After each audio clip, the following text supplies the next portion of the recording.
What up, this is Rama Screen covering movies, TV, and entertainment, and here's my review of Netflix series Space Force Season 2. Hey, before you watch my review, please subscribe to my channel, press that like button, and ring that bell so you can get notified whenever I post new videos. And if you'd like to help support this channel, please do so at patreon.com/ramascreen. That's patreon.com/ramascreen. Let's rock this. First up, I would like to say thank you to Netflix for granting me the screeners to this entire new season. They've asked me to not spill spoilers, therefore this review is spoiler free. I repeat, there are no spoilers in this video review. I was actually a huge fan of the previous first season. I know a lot of people did not share that sentiment for various reasons, but I thought it was genius that this show made fun of the ridiculous fact that we do have a Space Force in real life, which is a massive waste of taxpayers' money. And secondly, in its own far-fetched, silly way, the show makes a case for why Space Force may or may not be crucial. But I think a lot of people also made the mistake of going in expecting that this would become Steve Carell's latest great workplace comedy since his long-running popular The Office. And when that didn't happen, they got disappointed. So, is Season 2 better by comparison? Well, after having watched all these new episodes, I gotta say that Season 2 starts out strong with the whole committee hearing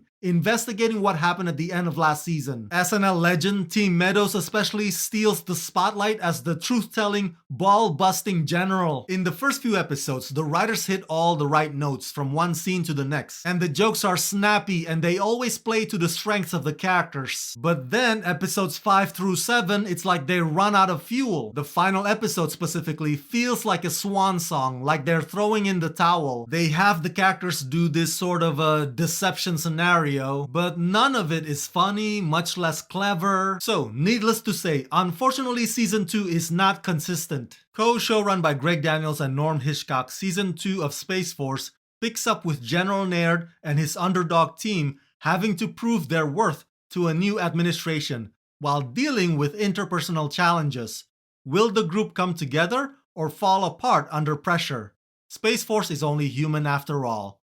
Starring Steve Carell, John Malkovich, Ben Schwartz, Tawny Newsome, Diana Silvers, Jimmy O. Yang, and Don Lake. What I do appreciate about this new Season 2 is that some of the characters who had paper-thin plot previously now get to have a more significant role this time around. For example, the whole general's daughter Erin selling shit at a booth stand was just weird. So now with her being an intern, it just makes more sense. And she's no longer on the outside, literally and figuratively, separate from the rest of the team. Season 2 also puts more emphasis on one of my favorite people, Ben Schwartz. Ben's comedic timing is impeccable, but we didn't get to see that to its fullest potential in Season 1. Luckily, Season 2 brings that to the forefront, and his office meeting with the astronauts is quite possibly the funniest scene that this show ever puts together. So it's good that Ben is given more opportunity to showcase what he effortlessly does best. Now, the whole romance between Dr. Chan and Angela doesn't seem as effective as the writers wanted it to. The problem has to do with them desperately trying to make these two happen, but they just couldn't. I get that there has to be some kind of love interest somewhere in the story, but this particular one just goes nowhere. So yeah, those are all the notes that I have about Season 2 without giving too much away. I stand by what I said earlier in that the first few episodes, it's like they're doing skit shooting and they're hitting the targets every time. But then halfway through the end, perhaps because they're not certain whether or not this show would continue, the story suddenly falls all over the place. And it looks like a tepid effort for a kumbaya just in case they get cancelled, which is pathetic because they should have gone for the high note instead.